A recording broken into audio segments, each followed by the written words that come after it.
우리 공석진 시인이 자연 담기라는 시가 있는데 그 대목이 이런 대목이 있어요. 산에 사는 이는 산을 닮았다. 바다에 사는 이는 바다를 닮았다. 산을 닮아 포근하고 바다를 닮아 넉넉하다. 여러분이 이 시를 들으면 어떤 느낌이 드십니까? 저는 이런 생각이 들어요.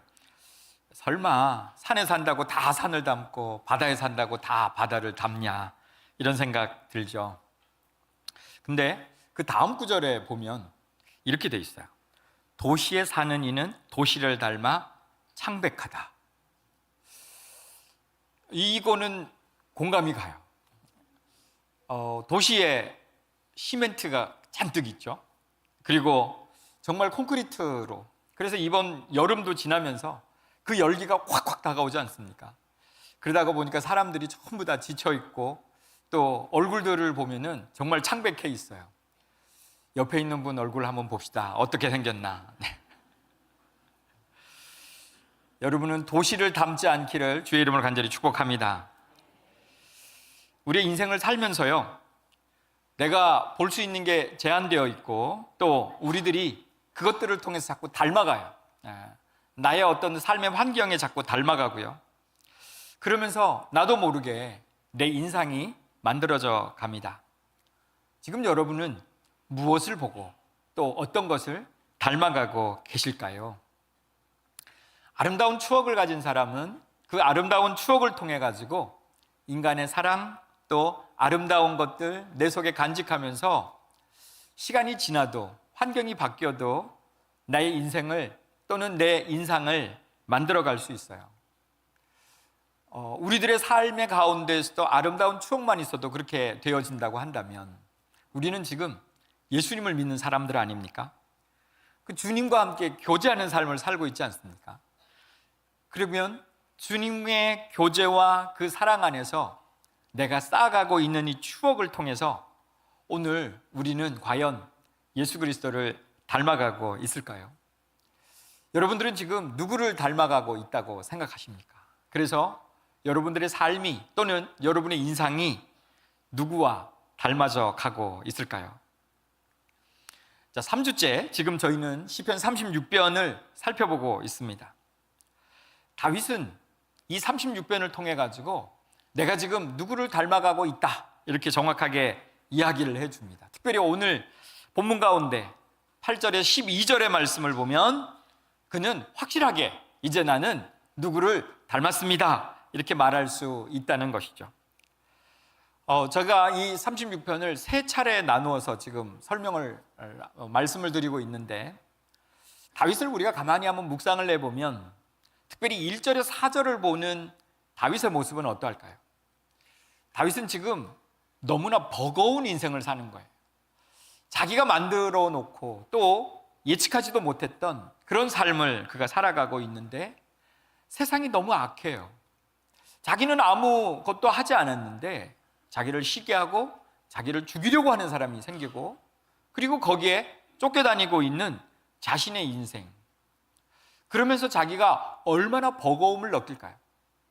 자기는 어디 도망갈 데도 없는데 이제 더 이상 그 도망갈 수도 없는 상황 가운데서 얼마나 힘겨운 인생을 살아가고 있을까요? 오늘 우리가 세상만 본다면 오늘 우리의 삶을 이렇게 정리할 것 같아요. 정말 힘들다, 어렵다, 인생은 고달프다. 아마 이렇게 우리의 인생을 정리하고 또 정의하고 말 것 아닌가, 그런 생각을 해봅니다. 근데 다윗은 그 다음이 있었어요. 그 다음이 하나님의 큰 날개 그늘 아래를 발견한 겁니다. 그래서 그 힘겨웠던 인생을 뛰쳐나와가지고 하나님의 날개 그늘 아래로 달려가기 시작한 거예요. 그랬더니 하나님이 그 큰 날개를 펴시고 다윗을 맞아주세요. 그리고 그를 폭 안아주세요. 그러니까 그 속에서 얼마나 이 다윗은 편안함과 그리고 안전함을 느꼈을까요? 밖에는 지금 상황이 전혀 바뀌지 않았어요. 자기를 죽이려고 하는 사람들, 악의 세력들로 득실득실합니다. 그런데도 하나님의 날개 그늘 아래로 갔더니 그는 정말 편안한 삶을, 그리고 인생의 피난처, 안식처를 찾은 거예요. 그 속에서 하나님 감사합니다 그러면서 그는 그 삶을 만끽하고 있는 거예요. 자, 여러분들은 지금 어디까지 와 있습니까?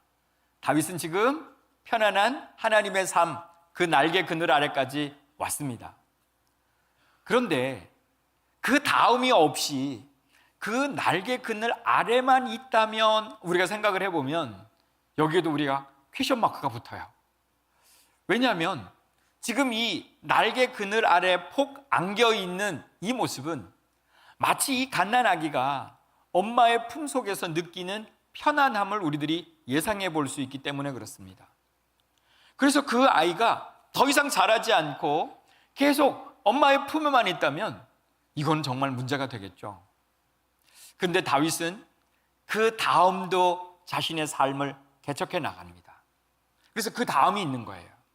그래서 그 날개 그늘 아래서 확신을 가지고 하나님을 만났던 그 경험을 가지고요, 그는 이제 하나님이 이런 분이시구나 그러면서 하나님의 날개 그늘 아래 있는 것이 어떤 것인지 그의 삶을 통해서 보여주고 증명하기 시작합니다.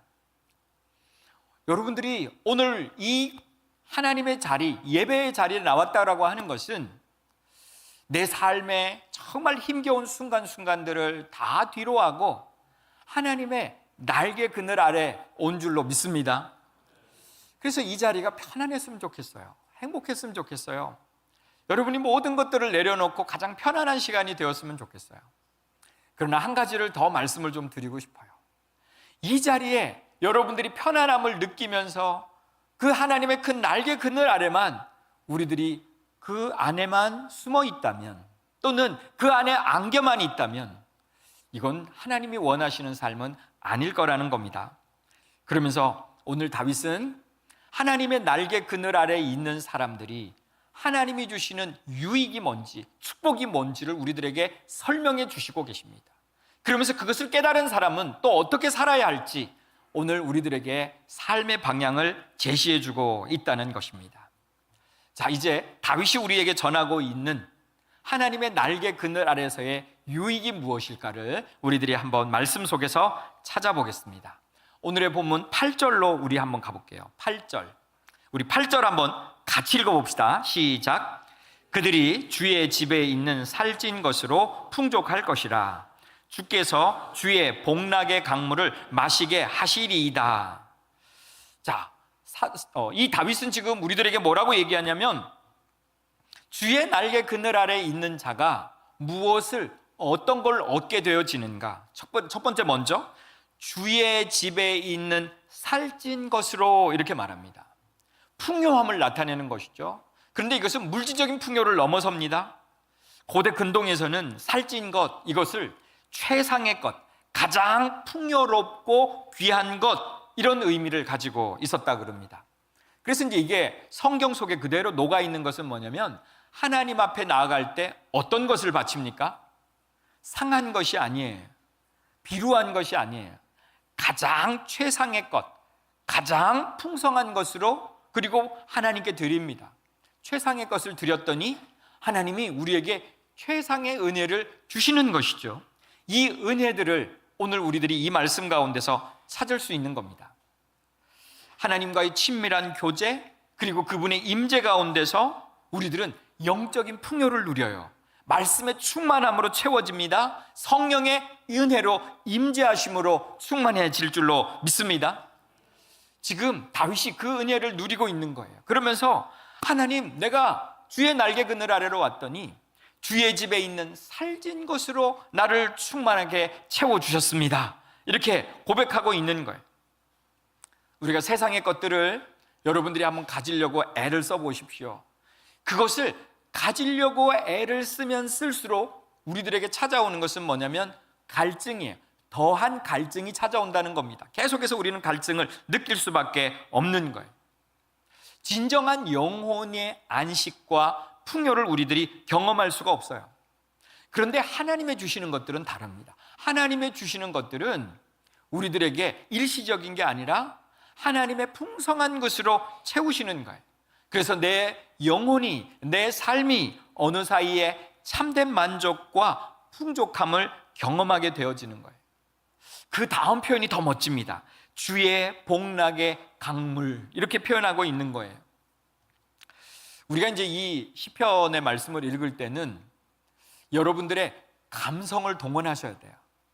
그러면서 정말 그 다윗이 써가고 있는 그 마음 가운데로 우리들이 들어가 봐야 돼요. 그래야 우리가 충만한 은혜를 이 속에서 느낄 수 있어요. 다윗이 지금 삶은 얼마나 버겁습니까? 얼마나 힘이 없습니까?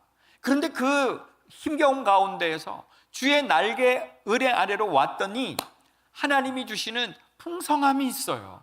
그리고 난 다음에 주의 복락의 강물이 흐르고 있다. 하나님이 주시는 거 얼마나 시원함을 느끼겠어요. 강이라고 하는 것이 원래 흐르고 계속해서 흐르는 거예요. 마르는 건 제대로 된 강이 아니에요. 흐르고 흐르는, 가물에도 흐르고 흐르는 강, 생명력과 지속적인 공급을 얘기합니다. 세상의 것들은 일시적이에요. 갈증을 더하지만 하나님이 주시는 복락은 끝이 없고 영원한 만족을 주실 줄로 믿습니다. 마치 뜨거운 사막 가운데서요, 헤매던 자가 오아시스를 만나가지고 시원한 물을 마셔요. 그런데 그걸로 끝납니까? 아니요. 조금 걸어가다 보면 또 우리들은 갈증을 느끼게 되어 있어요. 그런데 우리의 영혼 가운데서 만나는 그 하나님이 오늘 우리들에게 영원한 복락의 강물을 흘려주실 때 그 하나님을 통하여서 우리는 풍성하고 또 시원한, 갈증이 나지 않는 그 은혜의 강물 안으로 들어가게 될 줄로 믿습니다. 미국의 한 영성가가 이런 말씀을 가지고 비유를 이렇게 들었어요. 세상의 기쁨은 마치 바닷물을 마시는 것과 같습니다. 마시면 마실수록 더 갈증이 나고 결국 그것을 마시다가 몸에 병이 듭니다. 그러나 하나님의 복락은 샘물과 같습니다. 마시면 마실수록 영혼이 상쾌해지고 생명을 얻습니다. 정말 멋진 표현입니다. 하나님이 주시는 것, 이것들을 여러분들이 마음껏 마시는, 그래서 영원히 주님이 주시는 복락의 강물을 마시는 귀한 은혜가 있기를 간절히 소망합니다. 혹 여러분의 생활 가운데에서 지금 갈증을 느끼고 있다면요, 우리가 한번 돌아보셔야 돼요. 내 영혼이 지금 만족하지 못하는 이유는 뭐냐? 혹시 세상의 성공, 물질, 명예, 쾌락을 쫓아가고 있는 것은 아닌가? 그것을 쫓아가다 보니까 내가 갈증이 더한 삶을 살고 있는 것은 아닌가? 그럼 우리가 해야 될 일이 있어요. 주의 날개 그늘 아래로 피하는 겁니다. 세상의 모든 소리들, 또 유혹으로부터 우리는 등을 돌리고 오직 주님 안에서 주님이 주시는 만족과 기쁨의 샘물을 마시는 은혜가 있기를 간절히 소망합니다. 두 번째 유익은 9절에서 말합니다. 9절은 이렇게 돼 있어요. 진실로 생명의 원천이 주께 있사오니 주의 빛 안에서 우리가 빛을 보리이다. 이렇게 말씀을 합니다.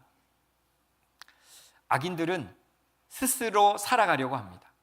자기가 무엇인가를 누리려고 하고 얻으려고 합니다. 그런데 우리가 깨달아야 될 것은 우리들은 영원한 게 없다는 거예요. 내가 지금 마침 무엇인가를 잡은 것 같지만 그것은 유한하다는 겁니다. 우리의 생명도 유한합니다. 그런데 하나님의 날개 그늘 아래로 피하는 것은 하나님의 영원한 것을 경험하는 거예요. 영원한 것을 누리는 겁니다. 왜냐하면 하나님 자체가 영원이시고 하나님 자체가 우리의 생명의 원천이 되시기 때문인 줄로 믿습니다. 그분은 모든 존재의 시작이었고 모든 생명의 근원이셨고, 그래서 우리들에게 진정한 참됨과 영원한 생명을 주시는 분이세요. 그러기에 우리는 우리 존재 자체가 완전히 변화되어졌습니다. 이제 하나님께로부터 받은 생명, 하나님께로부터 온 우리들은 이제 그분 안에 있을 때 이것은 유한하지 아니하고 영원한 것으로 하나님이 주시는 모든 것들로 진정한 삶의 의미를 깨닫는 은혜가 있게 될 줄로 믿습니다. 그러다가 보니까 우리들은 주의 빛 안에서 우리가 빛을 바라보게 되어 있다, 그렇게 말씀을 합니다. 하나님의 말씀 가운데 영적인 통찰이 있어요. 진리 안에서 하나님이 우리에게 주시는 자유가 있습니다. 내게 주어지던 억압과 삶의 무거운 짐들이요, 주의 날개 그늘 아래 피했는데 주님께서 그걸 다 벗어주시게 만든 거예요. 그리고 그 빛을 따라서 가도록 하나님이 우리를 인도하고 계시다는 거예요. 빛은요, 성경에서 진리, 지혜, 구원, 그리고 하나님의 영광의 임재를 상징하고 있습니다. 악인들은 전혀 경험할 수 없는 어두움 가운데서 죄악을 꾀하고 거짓과 불의로 세상을 도리어 혼란하게 만들고 그 속에 죄로 더럽혀져서 멸망받을 수 없는 인생, 그렇게 살아가는 인생이지만 우리들은 이제 그 자리에서 벗어나서 영적인 눈을 뜬 인생이 되었습니다. 캄캄한 밤, 망망대해를 항해하는 배에게는 등대의 불빛은 생명의 빛이에요. 그것을 바라보지 못하면 그 배는 암초에 부딪혀서 깨어질 겁니다. 그런데 빛을 발견하는 순간 그는 길을 찾게 될 거예요. 그리고 암초에 부딪히지 아니하고 안전한 길로 가게 됩니다. 우리도 마찬가지입니다. 하나님의 날개 그늘 아래로 왔더니 하나님이 우리들에게 빛을 보여주셨어요. 그래서 그 빛을 따라갔더니 이제 우리는 삶의 방황 가운데서 하나님이 보여주시는 그 길을 찾았고 등대되어 주시는 그분 앞에서 우리는 광명의 길로 나아가게 된 줄로 믿습니다. 지금 여러분들이 하나님의 등대 아래, 또 그 빛 아래 여러분이 거하고 계십니까? 그렇다면 여러분들은 깜깜한 절망 가운데 있지 아니하고 하나님이 주시는 소망의 빛을 바라보고 계실 거예요. 여러분들이 하나님이 주시는 소망의 빛을 바라보고 계십니까? 그래서 여러분의 삶 가운데 소망이 샘솟고 있습니까? 오늘 이 하나님의 말씀 가운데서 빛을 보여주시는 그 하나님을 만나는 은혜가 있기를 소망합니다. 세 번째 유익은 10절에 나와 있습니다. 우리 10절을 우리 같이 한번 읽어볼까요? 우리 같이 읽습니다. 주를 아는 자들에게 주의 인자하심을 계속 베푸시며 마음이 정직한 자에게 주의 공의를 베푸소서. 네. 날개 아래 거하는 자에게 하나님은 일시적인 보호가 아니에요. 영원한 보호, 지속적인 보호, 그리고 역동적인 하나님과의 관계 속에서 나오는 인도하심이 있다, 이렇게 말씀을 하세요. 그것을 오늘 인자하심 이렇게 표현합니다. 누구에게 주시는 은혜인가요? 오늘 말씀을 보니까 주를 아는 자들에게 그랬어요. 아는 자, 이것은 단순히 지식적으로 하나님을 아는 게 아니에요. 내가 하나님과의 깊은 관계를 통해서 삶으로 하나님을 알아가는 그 사람을 이야기합니다. 여러분이 하나님을 얼마나 아십니까? 여러분이 지난주에도 그 하나님을 알아가셨습니까? 만나셨습니까? 그렇다고 그러면 오늘 우리는 그분의 뜻이 무엇인지를 알아가고 그분의 뜻에 순종하는 삶을 살아오셨을 거예요. 그 아는 자들에게 하나님이 베푸시는 은혜가 있어요. 그것이 인자하심이에요. 우리 지난주에 이것을 헤세드라는 단어에서 배웠습니다. 하나님은 그분의 인자와 그분의 사랑과 그리고 그분의 은혜를, 그분의 신실하심을 우리들에게 계속 나눠주길 원하세요. 세상은 항상 조건적이에요. 그래서 변합니다. 사랑도 변하고 모든 게 다 변해요. 근데 하나님의 사랑은 영원하고 지속적이고 변하지 않습니다. 심지어 우리의 연약함에도 불구하고 말이죠, 우리가 때로는 넘어졌을지라도 하나님의 인자하심은 변하지 않고 우리들에게 함께 하시는 줄로 믿습니다. 그래서 그 인자하심으로 우리를 다시 세우시는 거예요. 일으켜주시는 거예요. 회복시켜주시는 거예요. 그러면서 오늘 하나님을 아는 자들은 이렇게 살아가는 자라고 소개합니다. 마음이 정직한 자는, 그렇게 얘기합니다. 악인들은 하나님을 무시한다고 그랬어요. 그리고 하나님을 두려워하지 않는다고 그랬습니다. 그러니까 죄악을 꾀하고 그리고 자기의 어떤 그 행실에 대해서 합리화시키고 그러면서 자기의 유익을 구하는 삶을 살아갑니다. 그런데 오늘 우리들은, 이제 하나님의 인자를 깨달은 우리들은 숨김없이 진실됨으로 하나님 앞에 나아가고 하나님의 말씀에 흔들리지 아니하고 올곧은 삶을 살아가는 자들, 그런 자들에게 하나님은 그분의 공의, 체데크라고 말씀드렸죠. 지난주에 그 체데크의 은혜를 우리들에게 보여주신다는 겁니다. 그렇기 때문에 우리는 이제 두려워하지 않게 되는 거예요. 악인들의 득세 가운데 두려워하지 않습니다. 왜요? 하나님은 공의의 하나님이시기 때문에, 내가 그 하나님의 의를 따라 살아가는 하나님의 자녀가 되었기 때문에 하나님께서는 그 은혜를 우리에게 베풀어 주신다라고 말씀을 하고 있습니다. 하나님의 이 공의하심은요, 우리에게 죄를 벌하는 것, 이 벌하지 않는 것을 넘어서는 거예요. 도리어 하나님은 우리들에게 찾아오셔서요, 능력을 주십니다. 바른 길을 살아갈 수 있도록, 삶 가운데 그리스도인다움을 나타낼 수 있도록 그렇게 행할 수 있는 능력을 주시는 은혜인 줄로 믿습니다. 그래서 오늘 우리들에게 이 말씀을 받으면서요, 내게 왜 이렇게 능력이 없을까? 힘이 없을까? 여러분이 생각한다면 그 하나님의 은혜를 구하십시오. 하나님, 저는 하나님의 은혜를, 이 공의로운 하나님의 분명한 품성을 내 삶 가운데 드러내고 살고 싶습니다. 저에게 은혜를 허락하여 주시옵소서. 주님 앞에 구하는 귀한 은혜의 시간이 되어지기를 소망합니다. 그러면 하나님이 약속해 주신 것 있어요.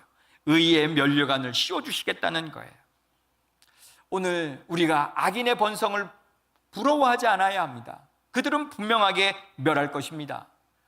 그러나 하나님 앞에 하나님을 알고 정직하게 하나님의 길을 따라가는 자, 그는 하나님이 보호하시고 진정한 하나님의 복을 누리게 하실 줄로 믿습니다. 그 주님의 사랑은요, 어린아이처럼 넘어져 있는 나에게 찾아오세요.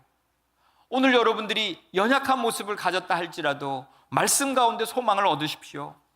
그 하나님은요, 마치 부모가 아이를 꾸짖기보다 너 왜 이렇게 잘못해서 넘어졌어가 아니라 아이를 먼저 걱정해주고 아이를 먼저 안아주고 그리고 그의 아픔을 다독거려주는 그 하나님의 손길로, 부모의 손길로 찾아오셔서 하나님의 인자하심이 얼마나 큰지를 보여주시는 은혜로 우리에게 찾아와 줄 줄로 믿습니다. 그러기에 오늘 하나님의 이 따뜻한 손길을 느끼고 돌아가셔야 돼요. 여러분이 무더위 가운데 지쳐서 아무 생각이 안 나는 그런 시간이 아니라 오늘 이곳에서 하나님의 따뜻한 손길을 느끼고 끊임없이 우리를 품어주시고 또 의로운 길을 가라고 우리에게 능력 주시는 그 하나님을 만나고 가는 귀한 은혜가 있기를 간절히 소망합니다. 네 번째 우리에게 부어주시는 유익은요, 11절의 말씀 가운데 있습니다. 11절은 이렇게 되어 있어요. 교만한 자의 발이 내게 이르지 못하게 하시며 악인들의 손이 나를 쫓아내지 못하게 하소서.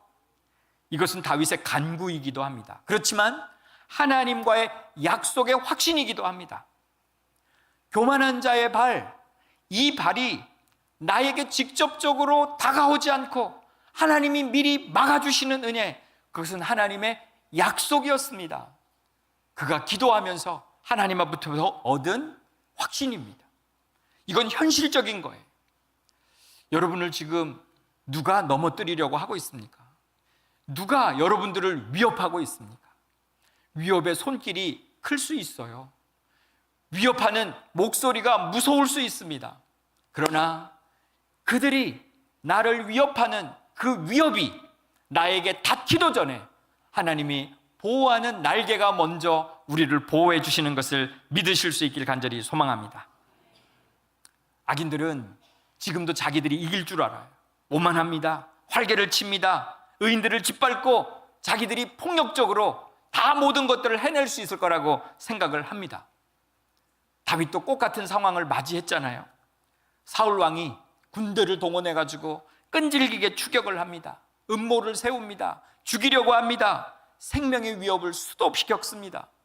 이런 모든 상황 가운데에서 그는 하나님의 날개 아래에서 맞아, 저들의 교만한 발이 내게 미치지 못하겠구나, 확신을 갖고 살아가게 됩니다. 그러니까 그가 살 수 있는 거예요. 오늘 우리들을 감싸고 있고 정말 큰 파도와 같이, 정말 태산과 같이 내 앞에 있는 문제들을 가지고 있는 성도님들이 이곳에 계신다 할지라도 오늘 이 확신을 가지고 돌아갈 수 있는 은혜가 있기를 간절히 소망합니다. 성경 계속해서 악인들의 손이 나를 쫓아내지 못하게 하소서라고 말합니다. 불법을 행하고 의인을 해치고 삶의 터전까지 쫓아내고, 그래서 명예를 실추시키고 나를 매장하고 나를 죽이려고 하는 세력들이 있어요. 오늘 그들 가운데에서 이 파괴적인 시도가 나에게 임하지 아니하고 하나님이 보호해 주시는 은혜로 나타나게 될 줄로 믿습니다. 이런 확고한 믿음이 다윗을 용기 있게 만드는 거예요. 그래서 그 날개 그늘 아래에서 이제 하나님의 자녀다움은 어떠한지를 보여주는 삶으로 나가게 되었다는 거죠. 오늘 우리들은 가끔 이 확신이 없어가지고요, 하나님의 날개 그늘 아래에 있었더니 너무 포근했어요, 너무 따뜻했어요, 그러면서 하나님 너무 안전했어요, 이 은혜만을 알고 있는 사람들이 있어요. 그러면 나갈 수가 없어요. 세상을 향해 나갈 수가 없어요. 전 여기에 살고 있기를 원합니다, 이렇게 이야기할 수밖에 없어요. 과연 예수님이 그것을 원하실까요? 예수님이 변화산상에 쓰셨습니다. 그리고 그가 변화되셨죠. 제자들의 모습들이 어땠습니까? 이곳에 초막셋을 지읍시다, 그리고 난 다음에 우리 여기 삽시다. 저 밑에 아래에 있는 사울방의 군대들, 그리고 나를 죽이려고 하는, 나를 넘어지게 하려고 하는 수많은 음모들, 무서워서 못 내려가는 거예요. 주님은 내려가라고 말씀하십니다. 그 내려갈 수 있는 것은 바로 하나님이 나를 보호해 주신다는 믿음 안에서 가능한 거예요. 오늘 우리들이 이 믿음 가질 수 있기를 소망합니다.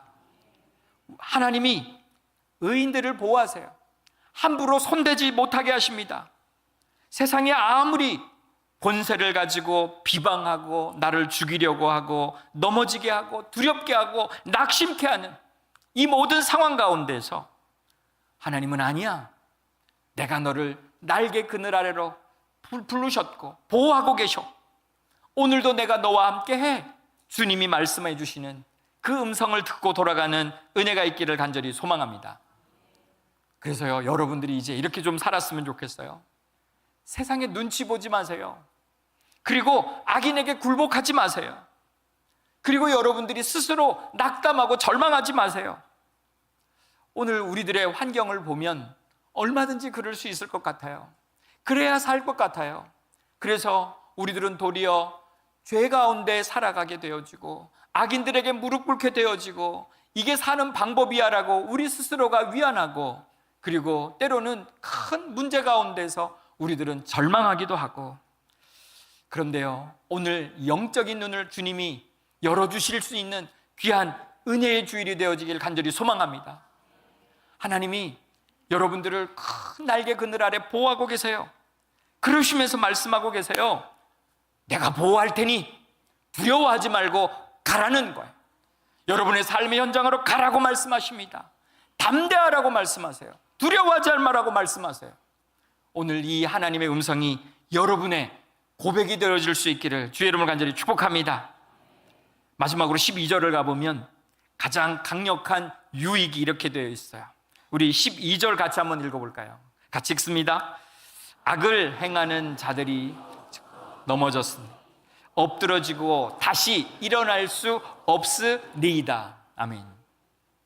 단순히 악한 자가 아니라 나에게 넘어지게 잡은 모든 악한 환경과 그리고 그 세력들, 특별히 영적인 사단이 오늘 우리를 공격하는 이 모든 공격 앞에서 그들은 결국 넘어지지만 우리는 다시 넘어지지 아니하고 일어서서 우리가 승리하게 될 것을 노래하고 있습니다. 다윗은 지금 날개 아래 피한 자들, 주의 날개 아래로 피한 자들이 얼마나 큰 위로를 받고 소망을 갖게 되어지는지를 우리에게 말씀을 해주고 있습니다. 악인들은, 또는 세상의 어떤 권력들은 자기의 힘을 자랑합니다. 내가 너희들을 다 멸망시킬 수 있다고 큰 소리를 칩니다. 그러면서 큰 위협들을 우리들에게 가하고 있지만 오늘 하나님의 말씀은 전혀 다릅니다. 그것들은 겉으로 드러나는 것들이요, 실제적으로 궁극적인 승리는 하나님이 우리에게 주시는 승리가 될 줄로 믿습니다. 그들은 존재 자체가 사라질 거예요. 무너질 거예요. 깨어질 거예요. 이것은, 오늘의 이 말씀은 단순히 과거 시절에 다윗에게 주어졌던 말씀이 아니에요. 오늘 현실의 나에게 주시는 말씀이고, 아직도 일어나지도 않는 미래의 나에게 주시는 하나님의 말씀인 것을 믿으시기 바랍니다. 사울왕은 겉으로는 화려해요. 강해 보여요. 그렇지만 결국 하나님을 경외하지 않고 하나님을 두려워하지 않고 죄악의 뿌리 가운데 있던 이 사울은 하나님의 공의로운 심판 앞에서 쓰러지고 말았습니다. 이제 우리는 사울이 아니라 다윗의 삶을 우리들이 보아야 합니다. 하나님의 날개 그늘 아래로 우리가 가야 합니다. 그리고 반석처럼 굳건하게 서 있는 하나님의 그 은혜 가운데에서 흔들리지 아니하고 폭풍우 가운데 쓰러지지 아니하고 오늘 우리의 삶을 믿음으로 승리로 가야 할 줄로 믿습니다. 오늘 우리가 시편 이 36편 8절에서 12절의 말씀을 가지고 주의 날개 그늘 아래로 피하면 어떤 유익이 있을까? 5가지로 정리를 해보았습니다. 그곳에 갔더니 영혼을 살찌우는 궁극적인 만족이 있었어요. 충만이 있었어요. 생명의 근원이 되신 하나님의 빛이 있었어요. 변함없이 하나님의 인자하심이 그곳에 있었고요. 그러면서 우리를 의로운 길로 오늘도 인도하고 계시는 은혜가 있습니다. 악인들의 위협으로부터도 하나님의 완전한 보호가 있어요. 그러면서 악인들은 결국 심판받고 우리들은 결국 승리하게 하실 것을 오늘 우리들에게 보여주고 있습니다. 여러분들은 이 은혜를 누리고 계십니까? 조금만 우리 다시 생각해 보면 이 놀라운 유익들은 이미 우리의 것입니다. 왜요? 예수 그리스도가 이미 우리들에게 주시는 은혜이기 때문인 줄로 믿습니다. 예수님이 우리가 갈 바를 모를 때 그분이 우리의 구원자로 오셨어요. 피난처가 되어주셨고 안식처가 되어주셨습니다. 그분은 우리의 죄악을 다 용서해 주셨어요. 십자가에 달려서 우리의 죄악을 씻어주셨고요. 갈 바를 알지 못하던 우리들에게 부활하심으로 저 영원한 생명을 우리들에게 주셨고요. 그리고 그분을 믿고 따라갈 때에, 그분 안에 거할 때에 하나님이 날개 그늘 아래 보호하시고 오늘도 성령 하나님이 우리에게 능력 주셔서 승리케 하시는 그 하나님을 우리들에게 보여주신 줄로 믿습니다. 이제 우리들은 그 하나님을 누리고 살아야 합니다. 그 하나님과 함께 살아야 합니다. 세상의 불안, 여러분들이 당하는 어려운 환경, 악인들의 득세, 이것들에 흔들리지 마십시오. 왜냐하면 우리는 홀로 싸우는 것이 아니기 때문에 그렇습니다. 여러분들이 두려워하지 않아야 될 이유는 지금도 주님이, 성령이 여러분과 함께 하시는 줄로 믿습니다. 전능하신 하나님, 그 하나님이 큰 날개로 우리를 보호하고 계신 줄로 믿습니다. 그래서 우리는 주저하지도 마십시오. 그리고 그 날개 그늘 아래서 당당하게 어깨를 펼 수 있기를 소망합니다. 우리들이 때로 귀를요 세상에 열어놓으면 여러분들이 그 소리 때문에 잠을 못 자요.